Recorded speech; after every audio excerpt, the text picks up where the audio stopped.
Oh, sorry. No, it's good. The dust is just the byproduct. Okay, welcome to the Half a Dozen Hospitality Podcast. Kelsey Watson, thank you so much for having me into your space. It's a pleasure to host you on this show. Thank you so much for having me. Hey, thank you for having me. No, my absolute pleasure. I'll give the listeners and you a bit of my motivation for driving here today, sitting down with you and giving this platform for you to tell your story is, again, I've been away for 15 years, left Nova Scotia in 2004. And while I've been away, so much has changed when it comes to this industry. When I say this industry, I mean the creators in our space, and especially within the hospitality umbrella, which is where I find myself most of the time, restaurants, hotels, bars, cafes, etc. But now I'm seeing work that you do really come into that world as well. So I'm so intrigued in the last 15 years to hear from you and others in the community what has changed, like what's gone on in the past 15 years, what is currently happening, and what do you see happening in the future. So before we get into unpacking all of that, help me, who is new to you and you're new to me, but help me better understand who you are, what you do, and why you do what you do. Okay. Yeah, where do I start, I guess? At the beginning is a good place. Okay. Yeah, so I have a studio here in Inverness. I started it up in 2013, which was when I graduated from NASCAD. Okay. Shout out NASCAD. Yep. So yeah, I grew up here, went to NASCAD, and found myself just coming back here every summer to work and serve and whatever. And I just, kept finding myself coming back here. So eventually I just came back and stayed. What did you study at NASCAD? Did you study this, like ceramics? Yeah, so I went there, not even have touched ceramics before. Right. But I went, I'd always been a creative kid, interested in the arts. I was really torn going, in my grade 12 year, whether I was going to go to St. FX and study business or... And it was actually really last minute that I pulled a portfolio together and applied to NASCAD. And I just felt like that was, when I got in, that kind of had made my mind up for me. So, I went to NASCAD, not really knowing what I was going to study or do after. But in my second year, this is going to sound crazy, but I was just flipping through magazines in the library, and I came across this ceramic one, and it was just so... I was just so like curious about it. I had no idea. So the next semester I enrolled in ceramics and did that for the following 3 years. And then my last year there, I got more into installation sculpture. Okay. That kind of thing. Help me understand what installation sculpture is. I guess, it's kind of more so I had been doing the functional pottery kind of thing. Okay. Which would be like plates, bowls. Throwing, so advanced throwing, slip casting, mold making, that kind of thing. And a lot of those things you can use those skills and apply to sculpture installation. So it's just kind of more so you use the space for your piece. Okay. And then when I graduated, it was kind of like, what most people do when they graduate. What do I do now? Right, exactly. Art students included in that for sure. Yeah. And so I bought a kiln and a wheel. Yeah. And I knew I was good at throwings, and I knew I could make a little bit of money doing it. So that's when it all started. And that was, in when? 2013. 2013. Wow. Okay, so it's been 7 years that you've been doing this. And 7 years, it's been a legit business for you? You've been creating since then? Or did the first few years you kind of dabbled a bit because you were unsure, or did you go full in right away? Definitely a lot of dabbling. Yeah. Yeah. A lot of other, part-time jobs, a lot of, the summers here. It's a really seasonal place, obviously, here in Cape Breton and Western side especially. And so in the summers, it's a little bit of everything. Okay. You just, you do what you can with what you got. So I was doing that for a long time. And it was just really in the last year that I've been more, I'm still not 100% this full time all the time, but just in the last year is when I kind of started making that leap. Maybe when this podcast drops, it's just going to be crazy and you have to. Yeah, actually, a question I have, this may be jumping ahead a little bit, but bear with me.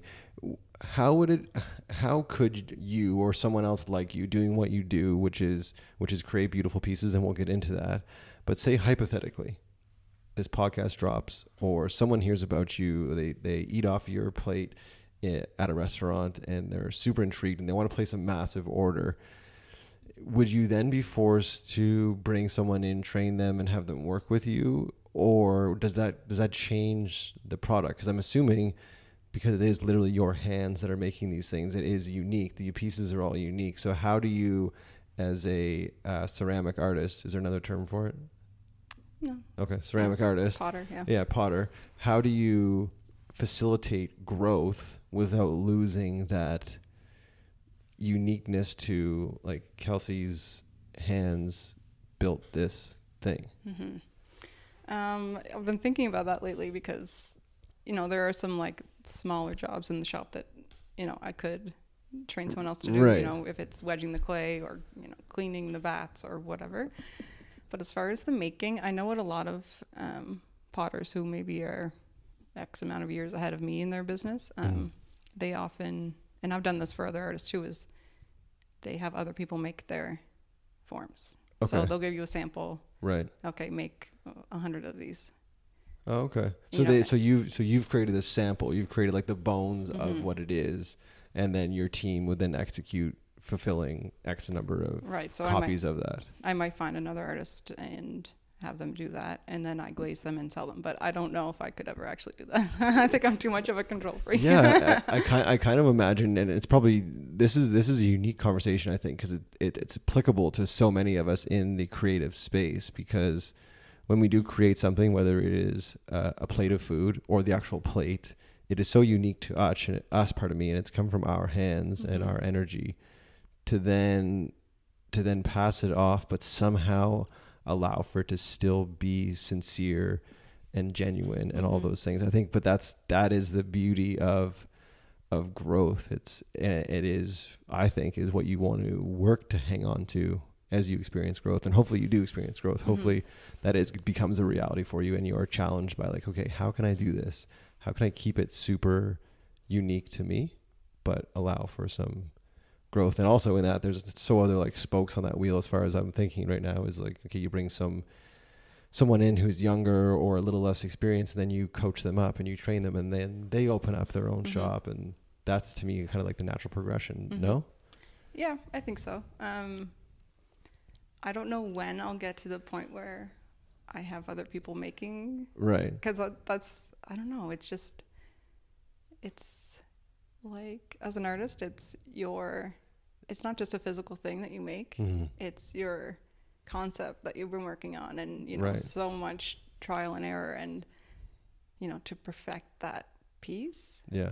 And then I don't know, it's kind of more like production mode, I guess. When you have another person on, it gets out of that kind of small batch thing, which is great if it happens. And I don't know. I'm just literally just wondering your thoughts on it, because I'm always intrigued by, like, how do we facilitate growth, whatever the business is, whatever the industry? How do we facilitate growth but not lose that je ne sais quoi, right? That like certain inexplicable whatever it is. Yeah. Changing speeds a little bit. When you were describing being in the library at NASCAD and flipping through magazines, it reminded me of a book, pardon me, that comes up for me a lot on this podcast with creators like yourself. And the book is called Big Magic by Elizabeth Gilbert. Have you read it? Do you know it? I haven't read it. Elizabeth Gilbert is probably most well known for writing Eat, Pray, Love. Yeah. You know that one? Most people do. So you haven't read it, so I'm going to buy it for you. It's going to be my gift to you for giving me your time today. So I'm going to send you that book. But the reason I bring it up is Elizabeth Gilbert talks about in the book inspiration being a living, breathing thing that it literally chooses you at moments in time. So stick with me here if you can. So when you were sitting in the library, you were going through those magazines, inspiration came to you, and it could have come to you in many other forms. It could have been many different messages, but the message on that day was double down on this ceramic thing and just see what it is. And you could have chosen to ignore it. And what she says in her book is, if we do that, it will find someone else. It will go and find someone else to fulfill that inspiration. Mm-hmm. Do you feel like when you're creating pieces or just sitting there, I don't know if you draw or what you do as far as like your process, but do you feel that moment where it's like, there's inspiration there and you go with it? Or do you find there's inspiration and you're apprehensive? Like, what is that process like for you? For me, I find it's the worst thing you can do is like rush it. Do you know what I mean? Okay. Like, that's what I thought was the most stressful part about art school is, you know, you're given an assignment. Okay, now do this. You have a week. And it's like that pressure to feel inspired, where I feel like, you know, I don't know. I just let it come to me more naturally, when I'm ready. Yeah. It's interesting actually that you explain it that way, because with an art school like that, obviously there's like a syllabus and timelines and things you have to adhere to, but art is one of those things like you can't really put a time on it, right? Which is interesting. Yeah. And so I found this, my brother actually gave me he dug up some local beach clay. Okay. This beautiful red clay, and he gave it to me. He said, "Oh, why don't you try and make something out of it?" And I loved it, and I wanted to, but I let it sit in his shop next door for, I don't know, had to be 2 years. I knew I wanted to use it, but I didn't know how I wanted to use it. Right. And I knew I didn't want to rush it, so I just waited until the time was right. Have we used it, or is it still there? Yeah. So I just this past spring, I grinded it all down, dried it out, sifted it, made it into a slip, and then started using it as surface decoration. So it's kind of like a spray of beach clay on just white forms that I make. Yeah. Okay. When you say forms. Okay. So plates, bowls, mugs. Yeah. Mugs. Cool. Mm-hmm. What would you say of all of the things that you currently create or have created are you the most proud of? And I asked this question to a lot of chefs because I think it's so applicable to chefs when they send a dish out of the kitchen, and if they have the opportunity to pick their heads up or step out of the kitchen and watch someone engage with that dish. And I'm always intrigued to hear from them what it's like for them as they watch someone interact with a piece that they just created. So for you, when you see, just because it's the world we live in, when you see a photo of your plate with a beautifully curated dish on it on social media or on a video or whatever it may be, what is actually happening for you, like viscerally? What are you feeling in your bones when you see something you've created being used as a platform or as a canvas for more art? Well, honestly, the first thing I feel is a little bit nervous. Oh yeah? Even though it's like done and it's like being used? I don't know, because like I said before, it's like, it's something you make with your hands, but it's so much more than that. It's so personal, right? Yeah. And I just like hope that it's what this other person expected or wanted, or, and they do, they're using it, right? Using it and photographing it, whatever. But,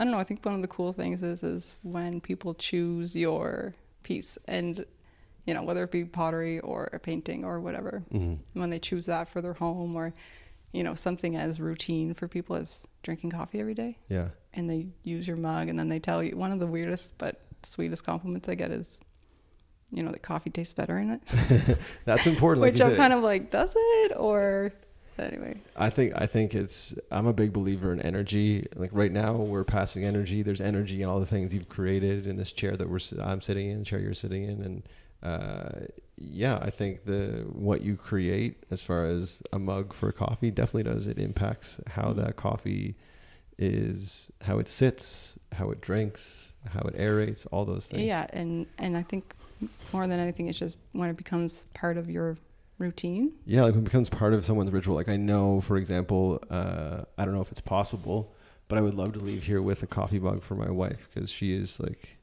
a freak about coffee mugs. She's very particular, but she has her like 3 or 4 mugs that she's committed to, and those are the ones that literally she enjoys the most. And that thing is a good segue to what I think we're seeing happen in the hospitality industry is chefs and operators, restaurateurs being far more, I guess, considerate or concerned or motivated by the canvases, the plates, the glassware, the items that they're putting their creations on. Have you seen a big shift in the demand of what you're creating and who you're creating it for, or has it always kind of been that way? A shift, definitely. And, talking about restaurants, I feel like, dining out has become so much more of an experience for people now. It's so much more than just eating. Right. And so I think, young or whatever chefs. Young, yeah. The attention to detail in those things, using handmade plates, using, local ingredients. Using tweezers. Exactly. Just adds to the experience, whether that diner knows that at the moment, it does add to it. And, I think there's a subconscious impact that's happening when we do certain things. The lighting in the room, the music, all of those things are impacting your enjoyment or your distaste for what's going on. But I think it's so cool to see people like you getting more involved in the hospitality space and really helping to curate that experience, because it is such a visual thing, but now it's like it's audible as well. There's so many senses that are being tapped into when you do eat.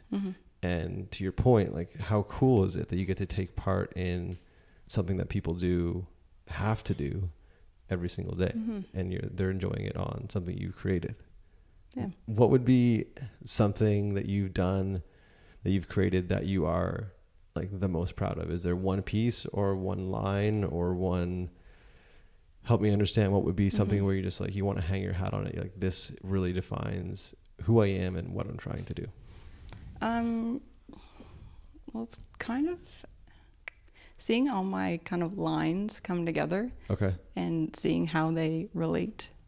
When I make a new line of something, so I have this shoreline. Okay. Line. She's doing inverted commas, by the way. So like quotations. Sunset, barnacle, all these things. And when I see them, when I start a new idea, I think it's like a whole new thing. Okay. But then seeing how they actually are so similar and kind of relate to each other, that's pretty cool. But I'm pretty excited about this new beach clay line that I'm working on now. Is this like what your brother forged for you? Yeah. So it's a similar process to what you do for most everything. You're just finishing it differently with this beach clay. That's right. And it's surface. Just the surface design stuff. Yeah. So what would be the discernible difference? Is it just visual, or is it tactful as well? Like, you can feel the difference, or what would be the major difference? Mostly visual. Yeah. Okay. But it does kind of leave kind of a texture finish on the top. Yeah. Is anyone else doing this that you know of? Have you seen anyone else do this technique? Not that I can think of. I mean, probably, but yeah. But you haven't seen it? Yeah. So I was introduced to you through social media from Salty Roses and Periwinkle Cafe, who are now using your plates and mugs, or just plates or bowls? What did I do? I did plates, bowls, mugs, butter dishes, I think. Awesome. What is that like for you to have a Nova Scotia business, a restaurant, support you and allow you to come into their space and fly your flag? Like, what does that mean to you?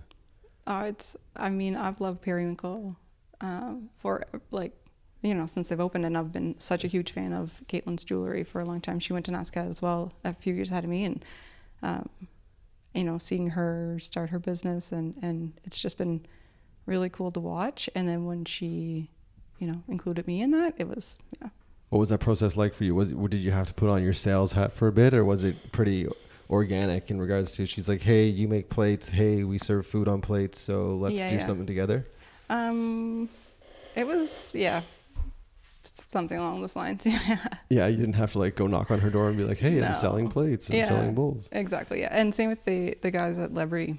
I've done some work for them. And, amazing. It's the same kind of there's like this whole kind of young, I love it, movement of people coming here. And I went to Lebry yesterday, and I was just, I'll shout them out again. I just was so impressed with what they do and what they did.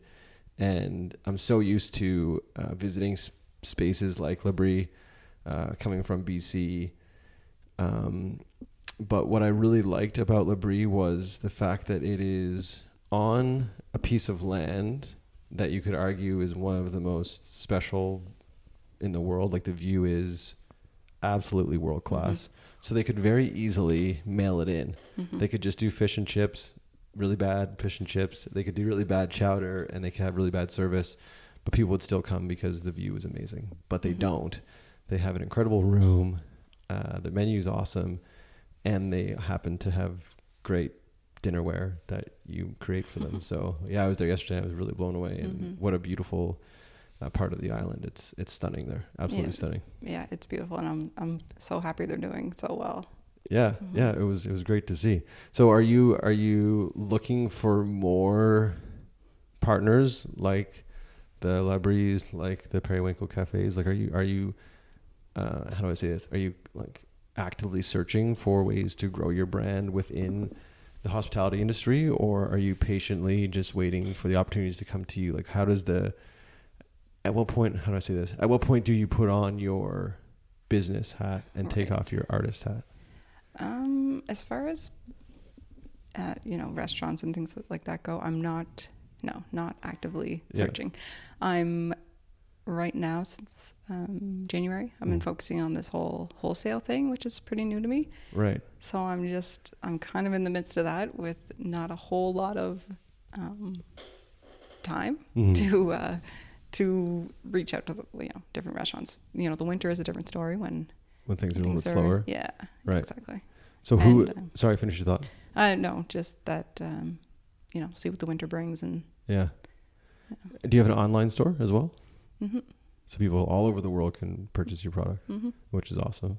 And is that something that you enjoy doing, like the marketing, the business side of it, or are you a little bit apprehensive? Do you prefer just to put your head down and make the pieces and let the business kind of happen? Or are you someone who's like, yeah, I want to develop a marketing plan and I want to have a sales platform and all those things? Or is that kind of, in the back of your mind, but doesn't really happen? Yeah, probably. Probably the latter. Well, it's kind of a weird thing. And we talked about this before we set up, but this humility thing, like, yeah, oh my God, it's hard, selling yourself like that. Yeah, no, it is. It's hard to even, how do I say this? It's hard to believe that people will pay you money to do what you do. Does that exactly sound? Oh yeah, that's like the most layman way I've ever described it. But I had imposter syndrome is how I would describe it almost, and I have it all the time. And I'm 2 years into this podcast, 2.5 years into this podcast, 2 years ish into running my own business, and I can't tell you how many times I've had to literally like amp myself up with like do push-ups or like go run outside or do something before I have a call with a prospective client, because I just need to get in the right headspace, and I need to understand fundamentally and believe that I have something of value for this person. I can honestly make their experience with their business or whatever it is better. And until I believe that, they're not going to believe it. And talking about the whole energy thing, which we just spoke about, is like that is, people are so receptive to that stuff. So I encourage you, and I'd be happy to help you do it if I could somehow, some ways. I encourage you to like to sit with that and I don't know if you meditate or whatever it is that you do, but like understand that what you do is, I mean, I've just been exposed to it over the last few days, and now sitting next to it, like, it's beautiful stuff, and that has value. So you don't need to. I feel you should like know your value and know your worth and represent it. And my only last piece of advice to you would be figure out, for example, like say you're pricing your wholesale list. I would encourage you to pick your price and then add like $7 to $12 to it, to the point where you feel uncomfortable with it. Yeah. Then you're at the right price. Like that's probably true. If it feels comfortable, it's not, there's no growth there, and people understand that. And I'm a big believer when people pay, they pay attention. So if you're going to sit in here and work your butt off and create beautiful pieces and then charge $5 for them, people are just they're not going to take it seriously. Do you know what I mean? Mm-hmm. So I encourage you, as someone who is still battling this daily, is sit with it and have an honest conversation with yourself and go, I know this is like absolutely rad stuff, and I know it's going to help X restaurant. I know it's going to look beautiful in Sally's kitchen or whatever it is, and just step into it, which is super uncomfortable, but I encourage you to do it. I know it is uncomfortable, and I feel like I've come a long way in the last year as far as that kind of thing goes. Yeah. You know, not everyone is going to be your customer. Yeah, exactly. Yeah. But the ones that are the ones that. Yeah. Totally. And that in itself is a fantastic thing to say out loud and believe, because that is so true. Like not everyone will be a Kelsey Watson fan, and that's okay. But the ones that are, they're going to support you probably and buy every line that you ever do, right? Which is super cool. Yeah. I've been asking everyone that I've sat down with so far since I've been in Cape Breton to finish this sentence for me. I wonder if you can do the same. Cape Breton is blank. Yeah. Well, Cape Breton is, the first thing that came to mind is home, obviously. Yeah. But it is changing. Okay. Yeah. It is. Yeah. I don't know. Home and changing. Those two things when you say changing, put a tail on that kite for me. What do you mean? How is it changing? That's something, again, like, it's the reason why I'm here. I want to understand how is it changing? Like, help me understand, as someone who's been away and has only been back for a few months, like, what is going on in your opinion? What is changing? Well, I think, the whole mindset of graduate, get a trade, go out west, whatever. That's totally changing. Those people that went out west are now coming home. They want to be here. They want to be near family. They want to be near the ocean. They want to do all these things. And, I feel like this huge influx of young people coming back here. And I feel like people are now doing what they like and liking what they do, instead of just some job that, doesn't fulfill them. Yeah. So I think that's what a lot of people around here are doing now. There's like a real entrepreneurial spirit, and I'm liking it. That's awesome. Yeah. That's so cool to hear, because I think for me, the mindset that I've known of the East Coast, and this is a general statement, obviously, is one of like lack and the opposite of abundance, which I guess is lack.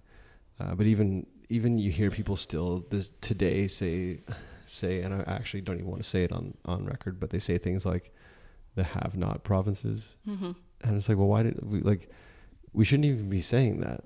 That is like, all we're doing is manifesting more of the have-nots, when there is, like you said, and I'm literally sitting down with them. You're one of them. We have amazing talent in this province that needs to be shared and shown with the whole world. Like I said before we turn the mics on, like, we need to stand up on the soapbox and say, like, I am here. These ceramics are amazing.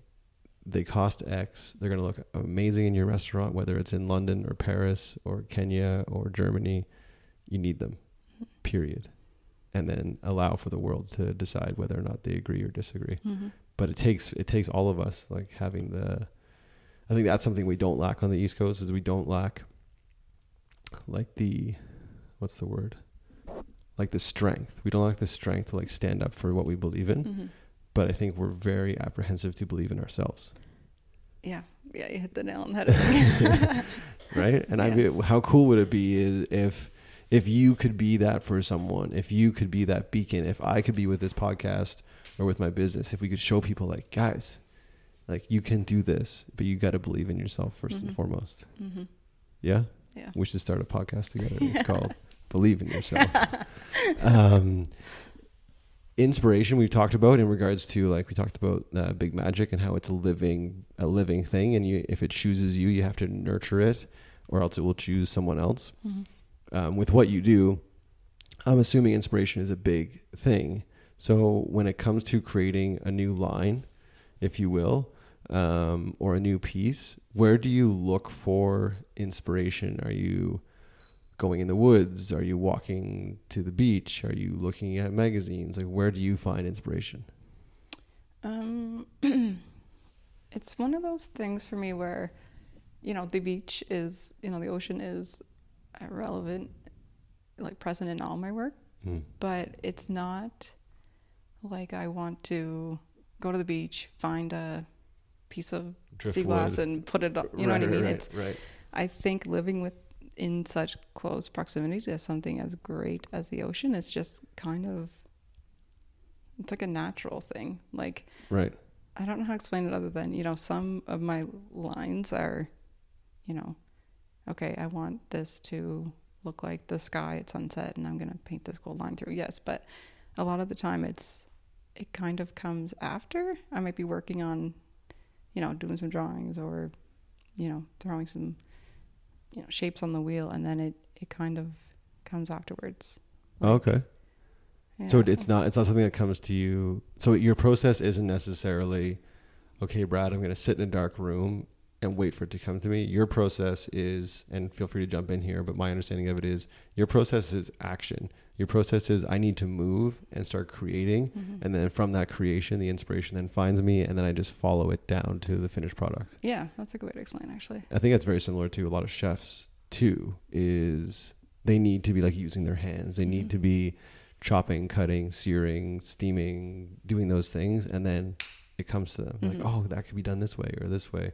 Whereas, and I'm a big believer in this, I think motion creates emotion, and from emotion we get things like inspiration. So like nothing's going to happen if we just sit there and stare at the wall. Some people for sure, but I think the majority of the population, like we need to have some get up and go to kind of encourage those inspiring ideas to come to us. Let's take a quick break. We're going to reset the cameras and we'll come back for the last 2 questions that I ask every single guest. Hold on, guys, right back.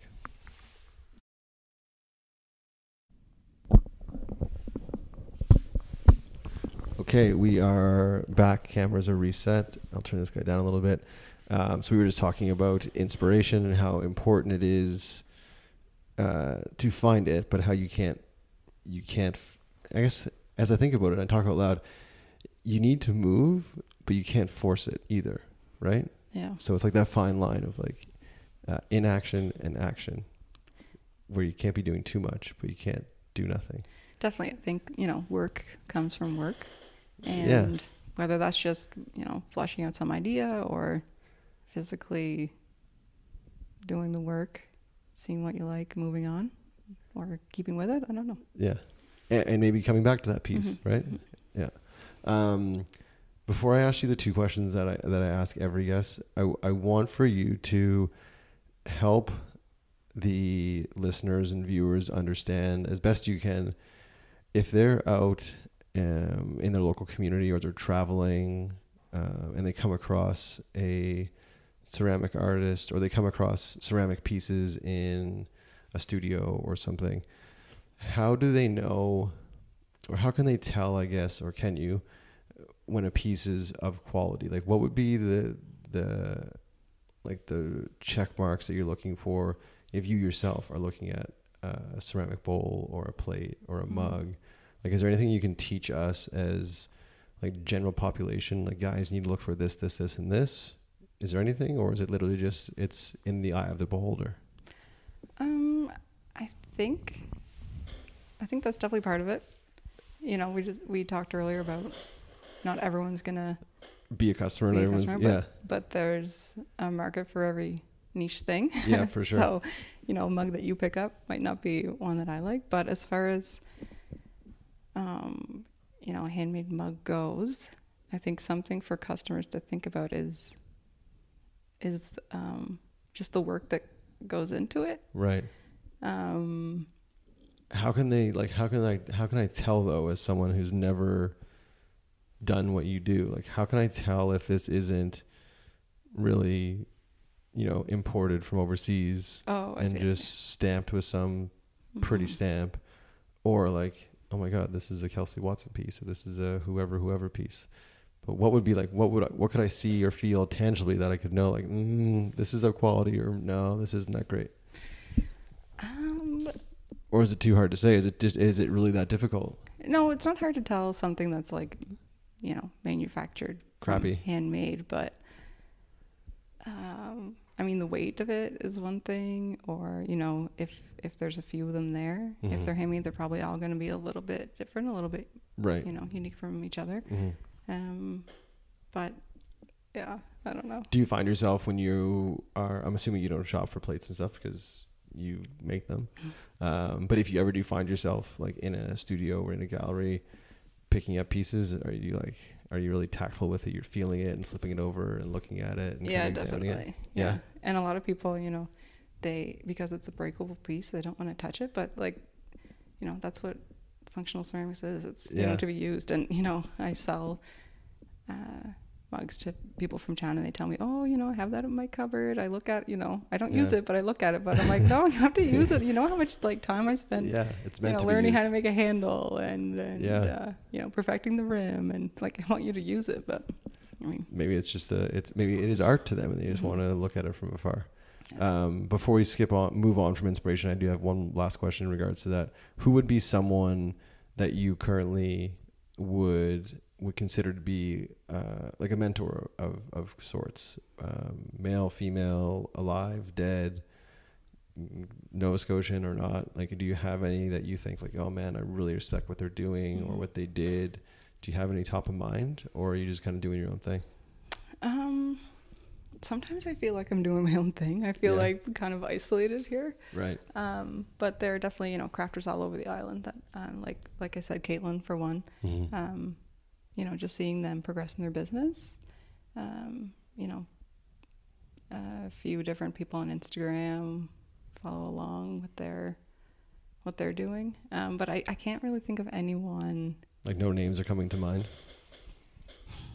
No, not really. I mean, I kind of, you know, look at a few different people and learn from that. But, and like I said, I feel like a lot of it, I'm just kind of going through the motions on my own. Yeah, and that's cool. Yeah. And that's a really interesting way to figure something out as well, is just like punch your way through it and then see what you can create. But I'd be very intrigued to see, like, look into your mind, and we probably could see some synergies between what you're creating and something else you came across at some point. Maybe it wasn't even ceramics, maybe it was something else that just sunk into your subconscious and created this inspiration. I think I'm always reminded of the Einstein quote of there's no such thing as an original idea. Like, everything is just a different version of it, but it's unique, especially what you're doing, is because it's you creating it. No one else can do that. I think that goes back to the whole value piece and the whole imposter piece, is like, what you're doing is incredibly unique. These pieces are, no one else can do that because you did it. So represent that. The last two questions I have for you are the half a dozen have-tos and the half a dozen haven't yets. Stay with me here. So the show is called the Half a Dozen Hospitality Podcast. So I have for you, Kelsey, the first one, the half a dozen have-tos. What I need from you is 1 to 6 items. You can do 1, or you can do all the way to 6. Okay.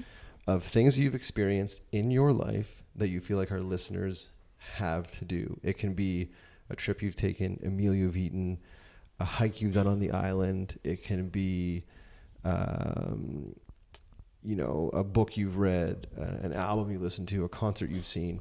Anything that you've experienced that you feel like our listeners have to experience. 1 to 6 items. No pressure. Okay. Go with the first one that comes to your head. Okay. Have to. This is kind of lame, but like, have to do the Cabot Trail. Yeah, totally not lame at all. I was reminded coming here how gorgeous it is, and being in BC, I was spoiled because they have amazing mountains and ocean, all those things, but it is so beautiful here. Cabot Trail's a must. Yeah, have to. I mean, swim in the ocean here. People think it's so cold, but it is so warm. What is it? It's the warmest north of the Carolinas. North of the Carolinas. Yeah. Get in the water, people. It's good for you. Every day. Every day? Yeah. Do you do it every day? I try to, and it's definitely not every day, but 12 months a year? No, God, no. Oh, okay. Like, you know, when it's not winter, which is, you know, 8 months of the year or something like that here. But have you ever heard of Biophilia? Biophilia is the science of earthing. They talk about the importance of things like getting in the ocean, things like taking your shoes off and feeling the earth with your feet, and how it's an actual, again, I don't know why I'm like all into energy today, but how it like literally is a trading of energy between Mother Nature and your body and all those things, and how important it is, like you said, to jump in the ocean. Like you got to be doing these things. It reconnects you and like resets you. Sorry, I'm like stealing your thunder here. I apologize. So get in the ocean. It's not that cold. I mean, 4 months of the year. Those are two good ones. You can keep going if you want, but you did great. Okay, yeah, I think that's all I got right now. Okay, you know what? I've said this before. Some people do one and they just won't stop sweating, and they're like, "Can we just move on?" So we'll move on. The last one I have for you then is the half a dozen haven't yet. So kind of like a bucket list, if you will. So I need from you 1 to 6 things that would be on your bucket list, whether it is, again, a trip that you haven't taken, or a line that you haven't created, or a piece that you haven't tried, or a book you haven't read, which I'm sending you. So something along those lines, kind of a bucket list, if you will. So what would be 1 to 6 of your Kelsey Watson's haven't yet? Haven't yet. Okay, the first thing that comes to mind is to see more of our country, Canada. You know, I encourage you get the time to take a trip, and it seems like it's always somewhere else. You know what I mean? Like Mexico. Yeah, exactly. Yeah. Yeah. So that's definitely one. Yeah. One of my best friends is living out in Souk, BC. Oh yeah, yeah. So Souk's beautiful. That's next on my list. You know, once the restrictions kind of lift. And, and whatever. That's where I'd like to go. Yeah. Oh, amazing. Yeah, Souk is crazy, and there's a bunch of great artists and creators in that space as well. Like so much beautiful stuff going on over there. Any other haven't yet? Oh. Probably so many, but you've done a podcast now, so you can tick that off. Yeah, that was one, but I checked that off the list. So, and you've done absolutely fantastic. Do you have any others or no? That's all I got right now. If you come up with more, you can shoot me a DM on Instagram, and I'll put it in the show notes. Okay. Before I let you go officially, I want to say thank you so much for making time for me. I don't know if I've already said this to you, but I will say it. I apologize if I'm repeating myself, but I'm a big believer that time is the most valuable thing that we have. So I want to thank you from the bottom of my heart for giving your time to me and the listeners. It means so much. So thank you so much. And thank you for inviting me into your space. As dusty as it is, it's incredible. And I encourage you guys, if you haven't already, go check out Kelsey on social media. She is at Pots by KW. Pots by KW on Instagram. Where else can people reach out and engage with you if they want to? Website, www.kelseywatsonceramics.com. Nice. And they can place orders there for massive amounts of product. Right. But right now she is just one person, so be patient. 2 hands, yeah. One person with 2 hands. Thank you so much for coming on the show. Thank you for sharing your story and helping me better understand who you are and what you do. And thank you guys for tuning in as you do week after week. Kelsey and I appreciate you guys so much. If it wasn't for you, this show wouldn't exist. That is Kelsey. I am Brad. This is the Half Dozen Hospitality Podcast. This is Kelsey's amazing studio. And go check her out online. Check out her products. And if you're in town or in Cape Breton, go to Periwinkle. Go to La Brie. Anyone else right now carrying your products? Quincy Street Market. Okay, Quincy Street Market. Anywhere else we can give a shout out to? Get on board, guys. Get on board. When this wholesale starts popping off, get ready for it. Thank you so much, guys, for tuning in. Thank you, Kelsey. Have an amazing day. And you know what to do until next time, guys. Be good and do good. That's it. We did it. Well done. You did awesome. You did so well.